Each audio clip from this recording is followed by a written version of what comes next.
दोस्तों, आज के इस सेशन में हम आपका इस्तकबाल करते हैं। इम्तिहान काबिलियत बराए उर्दू असाजा के लिए आज हम टेस्ट सीरीज 4 के कंप्लीट वीडियो सॉल्यूशन को लेकर आए हैं। सवाल नंबर 1 से लेकर 100 तक जो भी सवालात हैं एक एक को सॉल्व करेंगे, उसके सही आंसर बतलाएंगे, साथ ही साथ तफसीर के साथ सवाल को हल करेंगे। दोस्तों, दक्षता एग्ज़ाम के लिए हम हफ्तावार टेस्ट ले रहे हैं और ये इम्तिहान तक जारी रहेंगे। अगर आप भी इस टेस्ट में शिरकत करना चाहते हैं तो हमसे राब्ता कर सकते हैं। ये टेस्ट OMR शीट पर लिए जाते हैं और इसके वीडियो सॉल्यूशन भी दिए जाते हैं। ये वीडियो प्राइवेट रहते हैं जो आपके व्हाट्सएप पर इंडिविजुअली भेजे जाते हैं। इस पब्लिक वीडियो में आप सिर्फ और सिर्फ कुछ सवाल ही देख पाएंगे। दक्षता एग्ज़ाम के मुतालिक हमारे सारे नोट्स हासिल करने के लिए आप हमसे राब्ता करें 7631314948 पर। इस नंबर पर आप कॉल भी कर सकते हैं, व्हाट्सएप भी। पहला सवाल है, अमानत की जिद बताएं। अमानत का मतलब होता है दी गई चीज़ की हिफाजत करना। इसका ठीक उल्टा हो जाता है खयानत। अगर आपके हाथ में किसी ने कोई सामान दे दिया, आप उसकी हिफाजत किए बिना ही उसे बर्बाद कर दिए तो ये खयानत कहलाया। अमानत और खयानत एक दूसरे के उल्टे होते हैं। अगला सवाल है, हुरूफ की सही तरतीब पहचानिए। हुरूफ तहज्जी दी हुई है, 4 ऑप्शन है, 4 में सही तरतीब तलाशना है। हुरूफ तहज्जी में सबसे पहले पे आता है, उसके बाद चे आता है, उसके बाद डाल आता है, उसके बाद रे आता है। बाकी जो 3 ऑप्शन देख रहे हैं ये सब सही तरतीब में नहीं हैं। अगला सवाल है, 3 नंबर, झैल में कौन औरतों की शायरी है। औरतों की शायरी का मतलब होता है ऐसी शायरी जिसमें सिर्फ और सिर्फ औरतों की बात हो, प्यार मोहब्बत इश्क या कलामात बयान किए जाते हैं। ऐसी नज़म को, ऐसी शायरी को गज़ल कहते हैं। सही जवाब हो जाएगा ऑप्शन सी। अगला सवाल है, 4 नंबर, हज़रत शेख अब्दुल कादिर जिलानी रहमतुल्लाह अलैह की दरगाह कहाँ है। ये सब सवाल जो होते हैं ये आपके दरसी किताब से उठाए जाते हैं। हज़रत शेख अब्दुल कादिर जिलानी रहमतुल्लाह अलैह की दरगाह बगदाद में है। अगला सवाल है, 5 नंबर, किस साइंसदान ने बताया कि ज़बान खुश होने की सूरत में प्यास लगती है। हमें प्यास तभी लगती है जब हमारी ज़बान पर खुश्की आ जाती है। इस सिद्धांत को देने वाले जो वैज्ञानिक थे, साइंसदान थे, वो गैलीलियो थे। सही जवाब है ऑप्शन बी। अगला क्वेश्चन है, 6 नंबर, दर्ज झैल अल्फाज की में तानीस कौन है। तानीस का मतलब होता है मुअन्नस, जो औरतों को बतलाए। इसे हिंदी में स्त्रीलिंग कहते हैं, फीमेल का होना जाहिर करता है। आप किसी भी लफ्ज़ का जुमले में इस्तेमाल करके तज़कीर और तानीस की पहचान आसानी से कर सकते हैं। खौफ, खुदा का खौफ। खौफ जो है मुज़क्कर है क्योंकि खुदा का खौफ होता है, न कि खुदा की खौफ। इसी तरह तेज़ाब और शराब भी मुज़क्कर है। शराब हो या तेज़ाब हो, ये सब मुज़क्कर आते हैं। ये चाकू मेरी है न कि मेरा है, इसलिए चाकू जो है मुअन्नस है। अगला क्वेश्चन है, 7 नंबर, झैल में सही तलफ़ुज़ की पहचान कीजिए। यहाँ पर हकीकत लिखा हुआ है लेकिन ये 3 ऑप्शन गलत हैं। पहला ऑप्शन जो है वो सही है। हकीकत में दोनों बड़ी काफ का इस्तेमाल होता है। अगला सवाल है, 8 नंबर, गांधी जी ने चंपारण का दौरा कब किया था। गांधी जी ने चंपारण का दौरा 1917 में किया था। सही जवाब हो जाएगा ऑप्शन सी। अगला क्वेश्चन है, 9 नंबर, जिस सिफत से गिनती अदद जाहिर हो उसे क्या कहते हैं। सिफत की कई मिसाल होती है, कई तरह के सिफत होते हैं, लेकिन जो सिफत गिनती को बतलाए, अदद को बतलाए, उसे सिफत अददी कहते हैं। सही जवाब हो जाएगा ऑप्शन बी। क्वेश्चन नंबर 10 है, दर झैल में इसमें नकरा कौन है। इसमें नकरा उसे कहते हैं जो इसमें आम हो, जो किसी खास इस्म को जाहिर न करके आम इस्म को जाहिर करे। जैसे नदी, इसमें कोई एक नदी का नाम नहीं लिया गया है। नदी यानी कोई भी नदी, एक आम नदी, यानी यह हो गया इसमें नकरा। अगला सवाल है 11 नंबर, झैल में सापका की मिसाल है। सापका कहते हैं ऐसे लफ्ज को जो किसी लफ्ज के पहले लगकर एक नया मानादार लफ्ज बनाता है। इज्जत में जब बेसाबका लगता है तो बेइज्जत बनता है। बेइज्जत का अपना ही मीनिंग होता है जो इज्जत से अलग होता है, इसलिए साबका की मिसाल ऑप्शन डी में है। अगला क्वेश्चन है 12 नंबर, ऐसा लफ्ज जिसके जरिए जज्बा, हैरत, गुस्सा या खौफ जाहिर हो तो वह कौन सा निशान लगाते हैं। ऐसे मौके पर इस तरह का सिंबल लगाते हैं। ये क्वेश्चन मार्क सवाल पूछने के काम आता है, कॉमा यानी ठहरने के। इसको जो बोलते हैं डबल कोट कौनैन, इसका इस्तेमाल तभी होता है जब किसी कौल को दोहराया जाए। लेकिन गुस्सा, हैरत के वक्त इस तरह का एक्सक्लेमेटरी सिंबल लगाया जाता है जिसे इस्तेजाबिया कहते हैं। अगला सवाल है 13 नंबर, दोस्त के माना नहीं है। दोस्त को रकीब नहीं कह सकते क्योंकि रकीब का माने दुश्मन होता है। बाकी दोस्त को साथी कहा जा सकता है, रफीक कहा जा सकता है, हबीब भी कहा जा सकता है।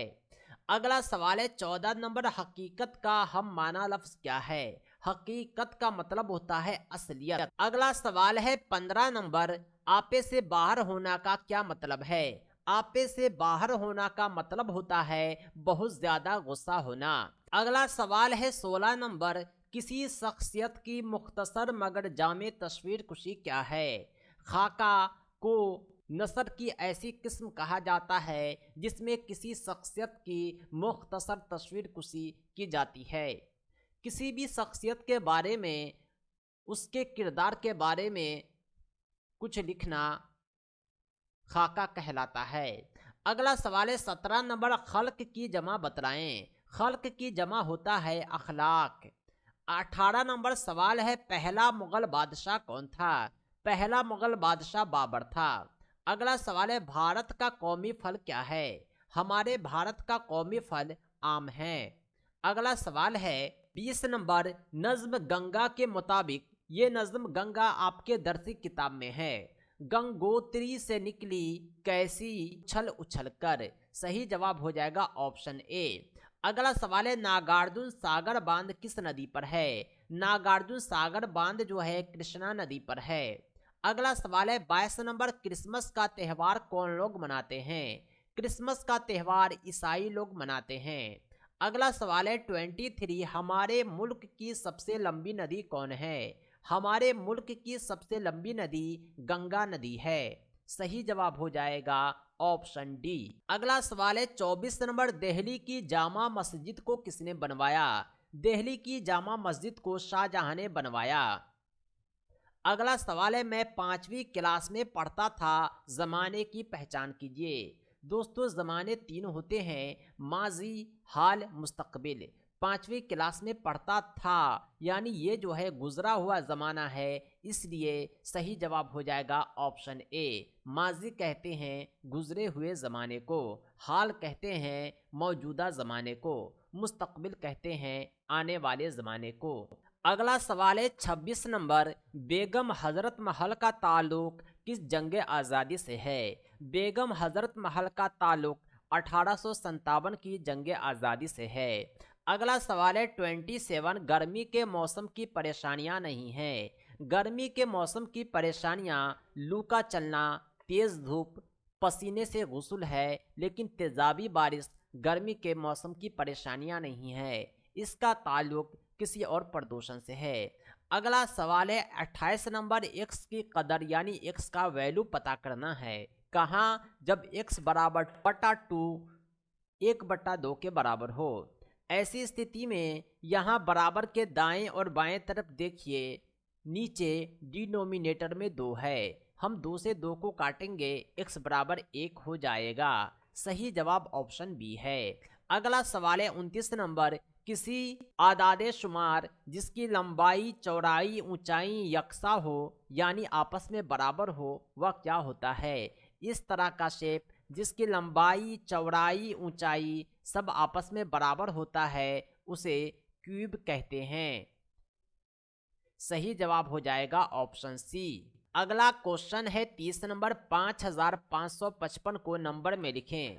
5555, सही जवाब ऑप्शन ए। मंदरदा झैल में नंबरों का कौन सा सऊदी तरतीब में तरतीब दिया गया है? सऊदी तरतीब कहते हैं असेंडिंग ऑर्डर को, बढ़ते क्रम को। सबसे पहले छोटे नंबर को लिखिए, उसके बाद उससे बड़े को, उसके बाद उससे बड़े को, लास्ट में सबसे बड़े को। यानी हमने 22 लिखा, फिर 222, फिर 2222, फिर 22222। इस तरतीब को सऊदी तरतीब, आरोही क्रम, असेंडिंग ऑर्डर कहते हैं। अगला क्वेश्चन है 32 नंबर, एक इलेक्ट्रिक बल्ब की कीमत 75 रुपया है, इस तरह के 6 बल्ब की कीमत क्या होगी? एक इलेक्ट्रिक बल्ब है, उसकी कीमत अगर 75 रुपया है, अगर आप 6 बल्ब खरीदते हैं तो इसकी कीमत पता करने के लिए 75 को 6 से गुना करेंगे। 6 पंचे 30 होता है, 3 हासिल बचता है, 6 सत्ते 42, 3 45, 450 रुपया इसकी कीमत हो गई। अगला क्वेश्चन है 33 नंबर, नंबरों में 10,000, 1 सैकड़ा, 0 दहाई, 1 यूनिट यानी इकाई को कैसे लिखेंगे? आइए इसे हम लिखकर दिखलाते हैं। 10,000 को हमने 10 पे 3 जीरो लिखा, क्योंकि 1000 का मतलब होता है 1000 से गुना करना। सैकड़ा, 1 सैकड़ा को 100 से गुना करके 100 लिखा है। 0 दहाई को 0 गुने 10 यानी हमने 0 लिखा। 0 से किसी भी संख्या को गुना करते हैं तो 0 ही हासिल होता है। एक इकाई को 1 लिखेंगे क्योंकि इकाई में हमेशा 1 से ही गुना होता है।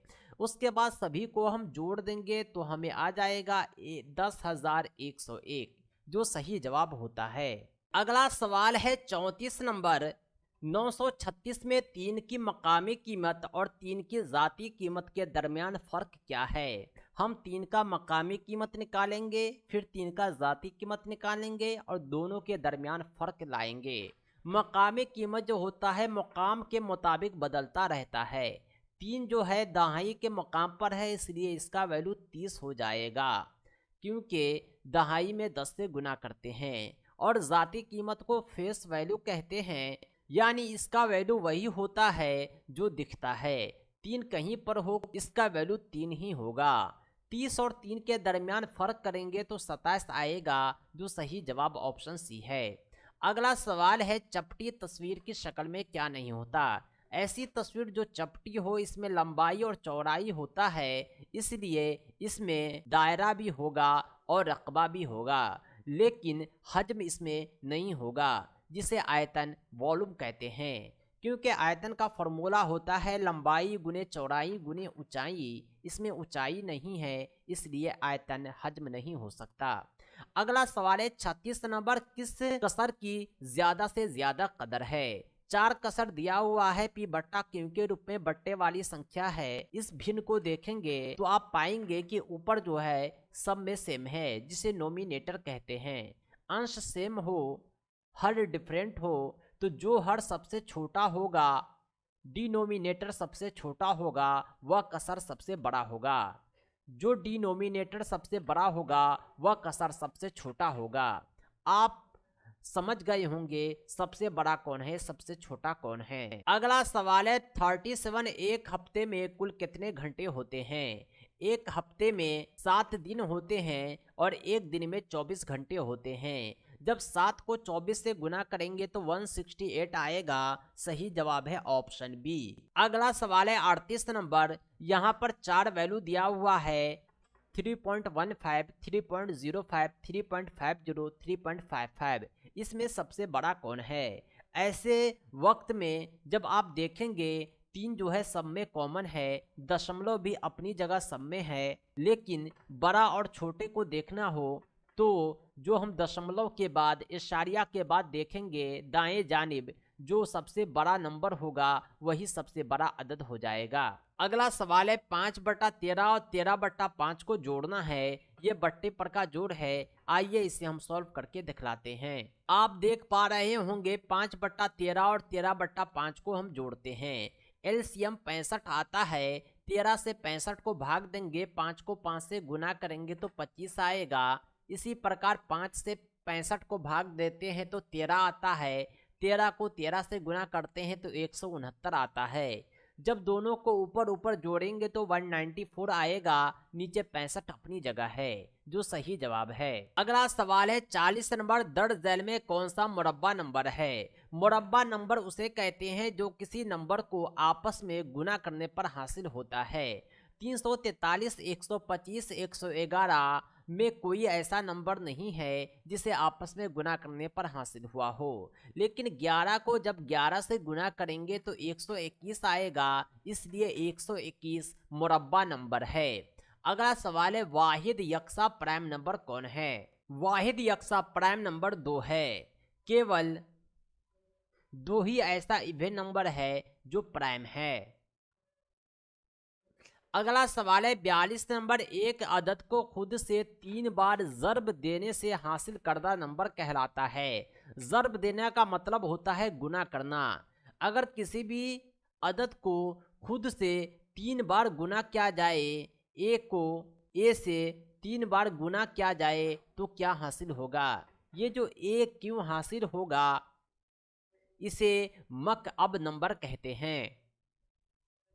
43 नंबर सवाल है दिए गए नंबरों से किसी भी नंबर का कम से कम आम फैक्टर यानी एलसीएम क्या हो जाएगा?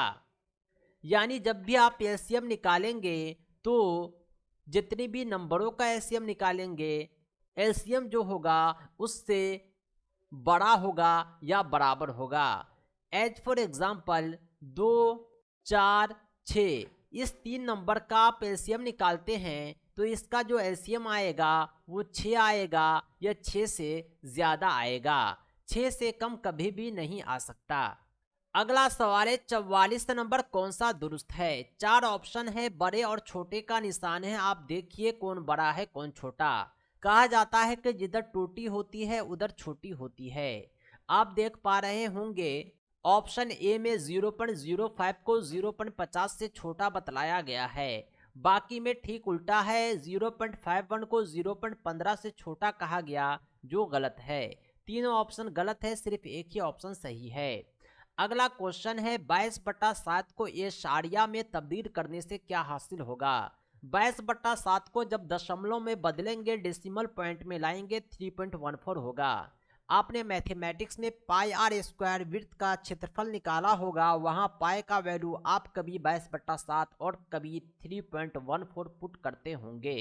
अगला सवाल है 46 नंबर, रेदास यानी रेडियस, किसी भी सर्कल में जो होता है रेदास, अगर उसकी लंबाई 8 सेंटीमीटर है तो दायरे का कतर मालूम करें। दायरा बोलते हैं गोल आकृति को, इसका कतर मालूम करना है जिसे व्यास कहते हैं।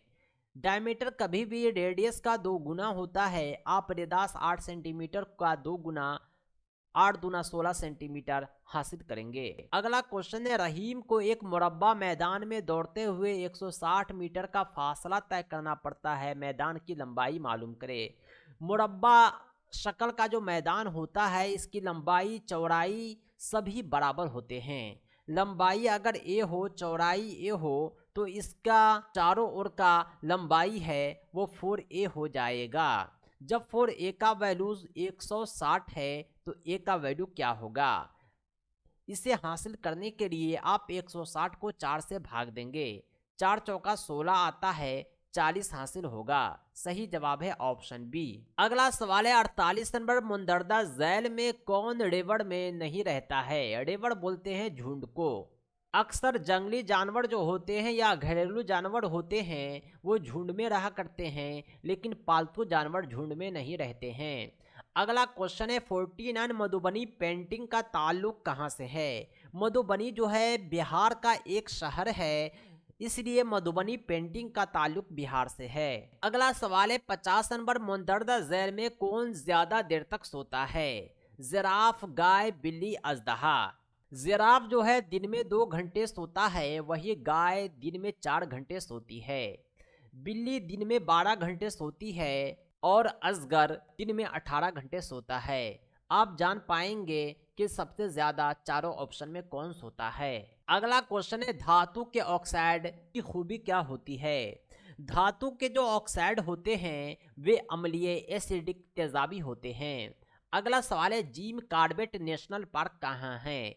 जिम कॉर्बेट नेशनल पार्क जो है उत्तराखंड में है। अगला सवाल है इनमें कौन सा सैयारा नहीं है? सैयारा कहते हैं ग्रह को जो जमीन के चारों तरफ घूमती है, सूरज के चारों तरफ घूमती है। ये मरीख, अतारस, ज़हर ये सब के सब ग्रह हैं, लेकिन सीरस जो है ये ग्रह नहीं है। सही जवाब हो जाएगा ऑप्शन ए।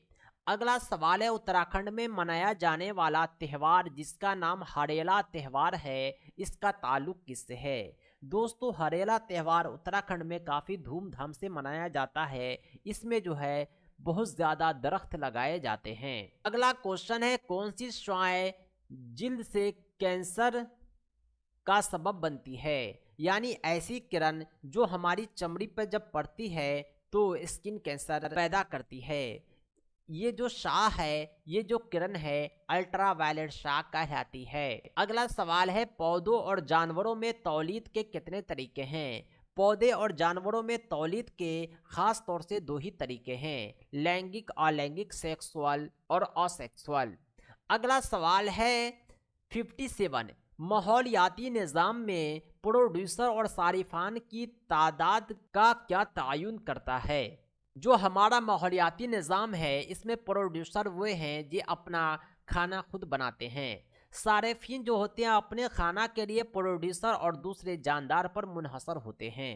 इस जब माहौलियाती निज़ाम को देखेंगे तो ये मौसमी अवामिल पर डिपेंड करता है। जहाँ जैसा मौसम है वहाँ वैसे पौधे हैं। आप रेगिस्तान को देखिए, वहाँ के मौसम अलग हैं।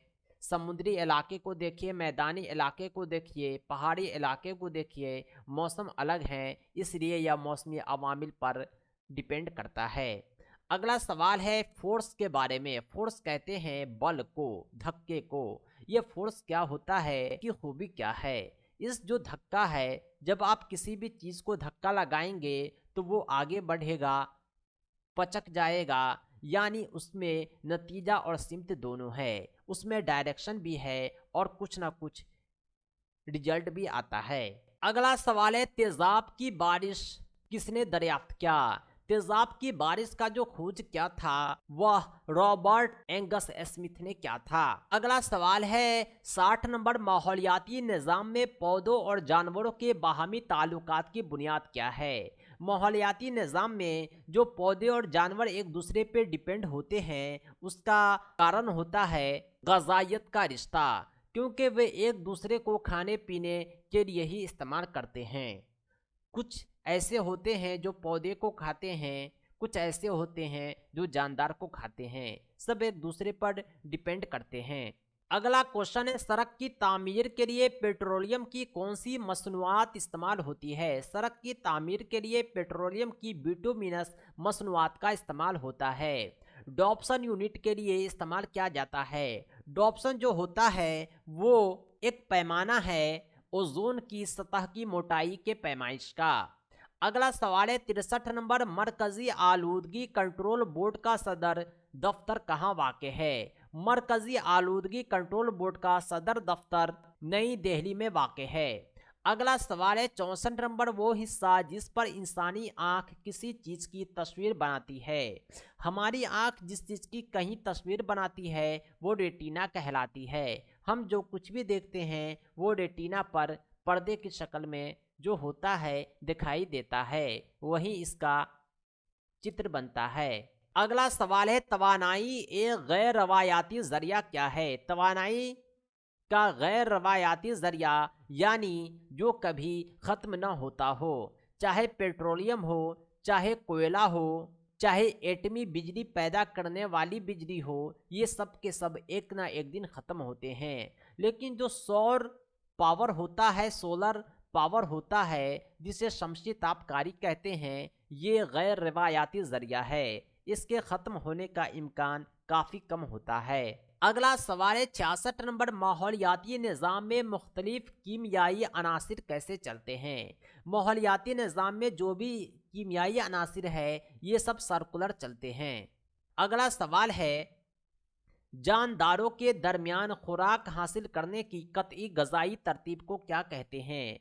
जानदारों के दरमियान जो खुराक हासिल करने की तरतीब होती है, सबसे पहला उत्पादक है प्रोड्यूसर, उसके बाद पहला सार्फिन, दूसरा सार्फिन, लास्ट में डीकम्पोजर, इसे फूड चेन कहा जाता है।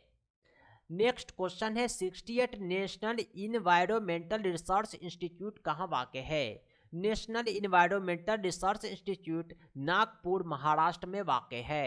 अगला सवाल है 69 नंबर, तल छट के चक्र में क्या बहता है? यानी जो अवसाद होते हैं, जो जमीन से निकलने वाले पेट्रोलियम और दूसरे कीमती चीज जमीन से निकाले जाते हैं, उसे ही तलछट कहते हैं। उसमें मिट्टी, पत्थर, कंकर और बहुत से गंदगियां होती है, उसी के बीच चक्र में जो बहता है वही कीमती अशिया, मादनियात, खनिज कहलाता है। अगला सवाल है किसी मादा के दहन का ईंधन है, यानी कोई भी चीज जब जलेगा, दहन करेगा, तो उसका ईंधन क्या है? उसका ईंधन ऑक्सीजन है। ऑक्सीजन की मौजूदगी में ही कुछ भी जलता है, जहां ऑक्सीजन नहीं है वहां आग नहीं है। आप मोमबत्ती को जलाएं, फिर गिलास से ढक दें, मोमबत्ती बुझ जाएगा ऑक्सीजन की कमी से। अगला सवाल है 71 नंबर, जिस दर्जे हरारत पर कोई मादा जलना शुरू होता है उसे क्या कहते हैं? यानी ऐसा टेम्परेचर जिस पर कोई भी पदार्थ जलने लगता है उसे आतिशगीरियत कहा जाता है। अगला सवाल है दरख्त फजाई आलूदगी को कम करते हैं क्योंकि वो जज्ब करते हैं। ये जो पेड़ पौधे हैं वायु प्रदूषण को, फजाई आलूदगी को कम करते हैं। इसका कारण यह है कि वे वायुमंडल से कार्बन डाइऑक्साइड को जज्ब कर लेते हैं। सही जवाब हो जाएगा ऑप्शन डी। अगला सवाल है 73 नंबर, दो लेंस होते हैं उत्तल और अवतल, जिसे उर्दू में मक़अर और महदब कहा जाता है। दोनों लेंसों को मिलाकर एक द्विफोकल लेंस बनाया जाता है। इसके इस्तेमाल से जिस आँख की बीमारी का इलाज होता है उसे क्या कहते हैं? इस बीमारी को परेश बायोपिया कहा जाता है, जरा दूरदृष्टिता। अगला सवाल है 74, सदर का तकर्रुर कितने साल के लिए होता है? हमारे देश में राष्ट्रपति का जो बहाली होता है, नियुक्ति होता है, वो 5 साल के लिए होता है। दीवारों को जब सफ़ेदी करते हैं तो कौन सा महलूल घोल इस्तेमाल होता है? दीवारों को सफ़ेदी करने में कैल्शियम हाइड्रोक्साइड CaOH2 का इस्तेमाल होता है। अगला सवाल है 76 नंबर, मुंदरजा झैल में कौन सा मरकजी रुझान का पैमाना नहीं है? मरकजी रुझान उसे कहते हैं जो दो अदद के बीच का पॉइंट हो, चाहे औसत कदर हो, चाहे मीडियन हो, चाहे ये सब के सब मरकजी रुझान को बतलाते हैं, जबकि फैलाव अलग होता है। अगला सवाल है मुंदरजा झैल में किसको मेन गुदूद कहा जाता है? हमारे जिस्म में बहुत सारे ग्लैंड, ग्रंथियां होते हैं, गुदूद होते हैं, लेकिन पिट्यूटरी ग्लैंड सबसे मेन होता है। इसे मास्टर ग्रंथि भी कहते हैं। अगला सवाल है 78 नंबर, बच्चों की समाजी नशोनुमा में डैश को खास अहमियत हासिल है।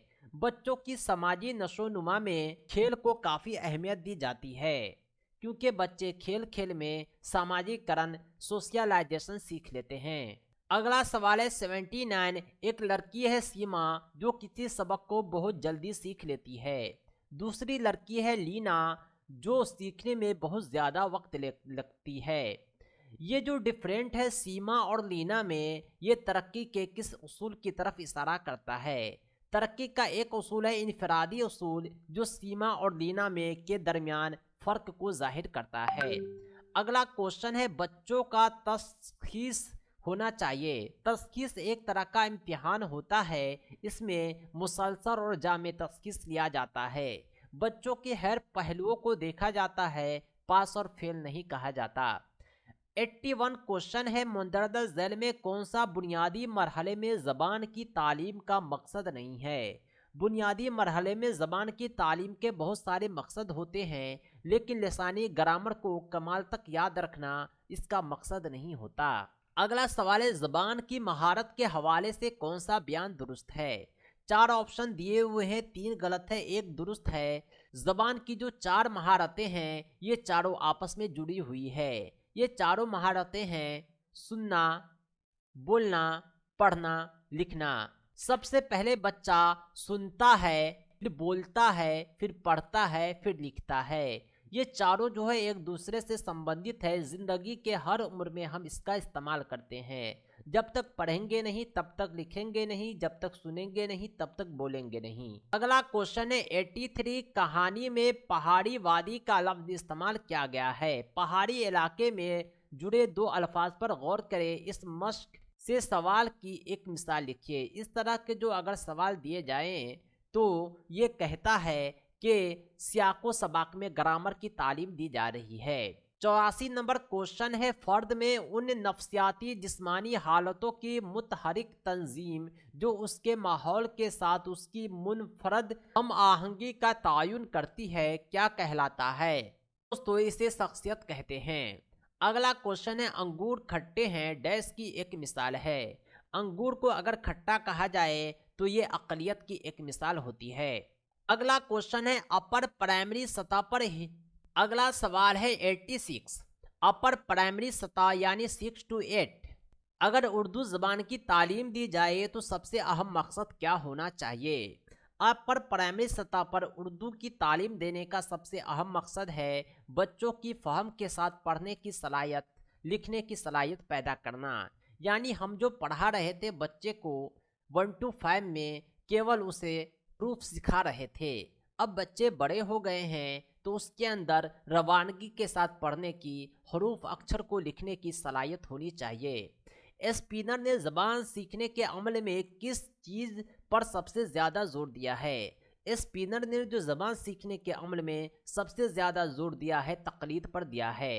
अगला सवाल है, मुसलसल तशख़ीस का मकसद ये जानना है कि मुसलसल तशख़ीस में बच्चों का ये जाना जाता है कि उसने कितना सीखा है और उसी आधार पर उसे तालीम दी जाती है। अगला सवाल है 89, ज़हनी माजूर बच्चे के लिए मुंदरजा ज़ैल में कौन सा अवामिल ज़रूरी नहीं है? ऐसे बच्चे जो ज़हनी माजूर होते हैं, ज़हनी माजूर बच्चे में सीखने की सुस्त रफ्तार होती है, उसमें जिस्मानी नुक्स हो सकता है, तजरीदी सोच की कमी होती है, लेकिन वो असलियत से कहीं ना कहीं वाकिफ नहीं होते। अगला सवाल है 90 नंबर, एक तालिब इल्म जो हमेशा नई मालूमात के ज़राए तलाश करता है और असातिज़ा और हम जमात के साथ बहस करता रहता है, ऐसे बच्चे को आप क्या कहेंगे? ऐसे बच्चे प्रतिभाशाली बच्चे होते हैं जिसे तोहफे में दिया गया बच्चा कहा सकते हैं। अगला सवाल है 91, तालीम के तनाज़ुर में सोशलाइजेशन से मुराद है। सोशलाइजेशन का मतलब होता है में समाजी माहौल में मुवाफ़क़त और एडजस्टमेंट, यानी समाज के अनुसार बच्चे को ढाल लेना है। अगला सवाल है 92, तदरीस की आमराना सतह है। तदरीस की जो आमराना सतह है वो टीचर सेंटर होना चाहिए। आप बच्चे को जो तालीम देंगे अपने अनुसार देंगे। वो बच्चे जो सिलेबस को नहीं समझ रहे हैं आप उसकी हर ज़रूरत को पूरा करेंगे। हालांकि तालीम को चाइल्ड सेंटर कहा गया है, लेकिन वो टीचर सेंटर पहले है फिर चाइल्ड सेंटर है। यानी पाठ्यक्रम का निर्धारण टीचर सेंटर होगा, उसके बाद तालीम चाइल्ड सेंटर दी जाएगी। अगला सवाल है, उस्ताद का रवैया कैसा होना चाहिए? उस्ताद का जो रवैया ऐसा होना चाहिए कि वो मियारी हो, आदर्शवादी हो, आइडियल हो अपने छात्रों के लिए। अगला सवाल है, क्लास 7 का एक तालिब इल्म है, रियाजी यानी मैथमेटिक्स में गलतियां करता है, बतौर उस्ताद आप क्या कहेंगे? हम छात्र को ये कहेंगे कि आप दूसरा तरीका भी इस्तेमाल करो, आप अपनी गलती की निशानदेही खुद करो, इसमें बच्चों में सेल्फ कॉन्फिडेंस बढ़ेगा। अगला सवाल है 95, IQ की बुनियाद पर तलबा की मुख्तलिफ ग्रुपों में जब दर्जाबंदी की जाती है तो उसमें होता क्या है कि कमज़ोर तलबा को अलग बैठाया जाता है। ऐसे में उस बच्चों में खुद एतमादी जो है घट जाता है, लेकिन उसकी तालीमी कारकर्दगी को बेअसर रखता है। सही जवाब हो जाएगा ऑप्शन डी। अगला सवाल है 96, रेवन का प्रोग्रेसोमीट्रेस टेस्टिंग की एक मिसाल है। ये जो टेस्टिंग है ये सखाफत से पाक होता है। अगला सवाल है, ज़बान की तालीम का पहला दर्जा किसको समझा जाता है? ज़बान की तालीम का जो पहला दर्जा है वह बच्चे का घर होता है। अगला सवाल है, मोमेंटम क्या है? मोमेंटम में जोश या जज्बात में तब्दीली होती है। अगला सवाल है, किसी भी बच्चे की ज़हनी खराबी की वजह क्या होती है? किसी भी बच्चे की ज़हनी खराबी की बहुत सारी वजह है। वो ख़ानदान का माहौल भी हो सकता है, क्लासरूम का माहौल भी हो सकता है, उसके आस पड़ोस का माहौल भी हो सकता है। कहने का मतलब है सब के सब बच्चों की ज़हनी खराबी के लिए ज़िम्मेदार हो सकते हैं। अगला सवाल है 100 नंबर, तालीम का मकसद क्या होना चाहिए? तालीम का जो असल मकसद है वो है तलबा को अमली ज़िंदगी के लिए तैयार करना, उसे ऐसी तालीम देना कि वो दो पैसा कमाने के लायक बन जाए, समाजी बेदारी पैदा करे, इम्तिहान में पास हो जाए, बल्कि ये सब नहीं है। अगर तालीम का मकसद है तो अमली ज़िंदगी के लिए तैयार करना है। आप जो सीख रहे हैं अपनी ज़िंदगी में उसका इस्तेमाल कीजिए, यही तालीम का मकसद है। दोस्तों ये थे 100 सवालात जो टेस्ट 4 से लिए गए थे। आप इसकी पीडीएफ भी हासिल कर सकते हैं। दक्षता एग्जाम के कंप्लीट नोट्स पीडीएफ या प्रिंटेड हासिल करने के लिए आप हमसे रब्ता करें 7631314948 पर। आप इस नंबर पर कॉल व्हाट्सअप दोनों कर सकते हैं। हम अपने नोट्स इंडिविजुअली मुहैया कराते हैं। बहुत बहुत शुक्रिया।